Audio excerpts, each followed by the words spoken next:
All right, everyone. Hillary Clinton came out the other day in the wake of the Trump-Putin summit over in Helsinki, and she's like, well, I guess now we know what team Trump plays for, basically. I guess insinuating that he's playing for the Russians because he decides, hey, I believe him when they say that there was no meddling at the state level in the election. By the way, I've still been given no evidence that there was such meddling. I've got an assertion by some of our intel agencies that are moderately confident that it happened. And I have the Mueller probe and Rosenstein indicting people who are on the sides, on the fringes, I guess, of the Russian state. But I've got no actual assurance at this point, no actual proof, nothing tangible that it happened. Who fucking cares then? Maybe Trump has top secret info that we don't have, of course. Probably wouldn't be given it by the intel agencies because they've gone rogue. Hillary Clinton, though, speculating on another person's loyalty is pretty funny. No, the real problem is that for someone like Hillary Clinton, we don't know where your national loyalty lies. That's the real problem. Is it Saudi Arabia, China, or Qatar? Because it could be all three. Or it could be that blood diamond mine owner there in Morocco that had Chelsea and Bill show up because you were too busy campaigning. What about, the Chinese slush funds that gave Bubba Bill tens of millions for his re-election bid back in the mid-90s? A lot of people forgot about that. What about all the people that you pardoned? All the mafia dons, cartel members, people that donated large political sums to you at various times thereafter, including your two presidential bids. When the Clintons said they left the White House broke, I actually, by the way, believe that. The thing is, you're not truly broke if you have a bunch of people who owe you favors because you've issued hundreds and hundreds of illegitimate pardons. You've constantly done favors for other people under the table and, sort of behind the scenes. If you've got half of DC and Hollywood owing you significant favors, you're not actually broke. You don't have to worry about fucking being homeless or anything like the average person. No, you can go to any of their houses anytime and be like, hey, I'm living here for the next month. You owe me one, fucking feed me. While I get, our website set up, we're going to set up a fake foundation in order to embezzle money. It's going to take a little time, so I'm living on your couch. Well, actually, you're on the couch. I'm in your fucking bedroom, asshole. Build a new one if you care. That's what Hillary Clinton could do after they got out of the White House the first time.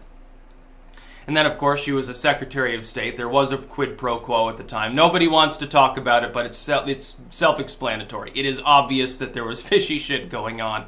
It doesn't matter if you can prove it. There's a difference between knowing something went on and being able to prosecute it. Like, prosecuting even Hillary Clinton without evidence is wrong. That's what they're trying to do to Trump with the Mueller probe. But something went on. It's obvious. It's the Clintons, enough said. Hillary Clinton is in no position to question anyone's national loyalty. Look, this is the person who said, oh, we came, we saw, we died, ha ha ha. Yeah, we ruined an up-and-coming potential first world country that we could have potentially been friendly with. They had dismantled their WMD program and were sort of modernizing at a rapid pace. But we didn't like that. For some reason, we just had to stick up our ass about Gaddafi. We wanted to score some cheap political points, so we just bombed him out of existence and let a bunch of radicals take over Libya. Now there's hundreds of thousands of slaves at dozens of open-air slave markets out in the open for anyone to go to, including probably a bunch of Democratic donors. If Weinstein is any indicator, and people like Kevin Spacey, and De Niro, potentially, allegedly. All of these people go over there and do stupid stuff.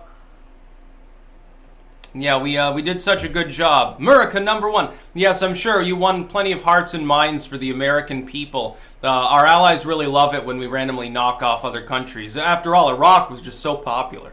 It remains so popular to this day. What about when Obama was arming the FSA, again with Hillary Clinton's counsel at the time when that program began? And the idea as well. We're going to give them, anti-tank missiles and machine guns and bullets. And at first it was non-lethal aid, and then it was non-lethal aid plus training, and then it was also money, and then it was, hey, we're going to give you rockets and machine guns and stuff. Isn't that great? The American people should not be able to have any clip that holds more than 10 bullets, but you can have, totally fully automatic everything. We're going to give you tanks and rockets and everything. It's great. It's great to know that the administration then trusted the American people less and considered them more lawless and potentially violent than it considered the FSA. It's really, really nice to be negatively compared to a jihadist militia movement. But okay. Yeah, at least they were nationalistic, said Obama. who didn't want a caliph state set up, so at least that's one saving grace, I suppose. It's hilarious to see Hillary Clinton weighing in on this. Don't you know when to stop talking? Nobody likes Hillary Clinton, including the majority of Democrats. She's got a very small number of people who take what she says seriously. It's almost like by weighing in, she's giving Trump almost a reprieve. Because he's getting hammered right now, even the next day, by the media. They're fixated on it. They're like, well, this is proof that he's a Russian colluder. He's a Russian puppet. He's inept. We must impeach Trump. It's not going to happen. There's nothing impeachable by him saying, well, no, I don't trust the FBI at their word. I want actual evidence. That's what you as so-called journalists should be doing. You should be sounding like Trump. Hey, where's the evidence? Call us in and let us look at it. Give the American people a bone here and actually show us why you have a moderate confidence that this happened. And by the way, moderate's not enough. We want a certainty that Russia colluded before you take further action. Go ahead and probe all you want, but don't make a bunch of baseless assertions and fucking lead us all around on a leash like we're the fucking dog. And the corporate media is bent over and licks itself its own asshole. And does nothing about it. They're not conducting journalism. Those of us that actually ask questions are considered conspiracy theorists at this point. You know, there have been times like this before, like right after the invasion of Iraq, when a handful of people questioned whether it was a good idea. Oh, shit. Look at you, you unpatriotic, Jesus-hating, America-hating, Al-Qaeda-loving miscreant. That's basically how you were labeled at the time if you questioned the Iraq War. The invasion of Iraq, you know, in the early days. Oh, I don't think it'll be mission accomplished so quickly, some people said. Well, you know, haha, Bush just flew into an aircraft carrier with a banner that said mission accomplished. So it's obviously true. And of course, his approval was like 70+% at the time. Yeah, the public certainly doesn't have any dumb people in it. Because Bush's approval at one point was in the mid-80s. So most people in the country thought he was a great guy right after 9/11. Between that and the Iraq War, it was soaring rates of approval. So you're telling me that those people, that there was a bunch of intelligence there? No, I don't think so. I think a lot of them were just easily fooled by propaganda. Not saying that makes a person a total dumbass. Propaganda can be very virulent.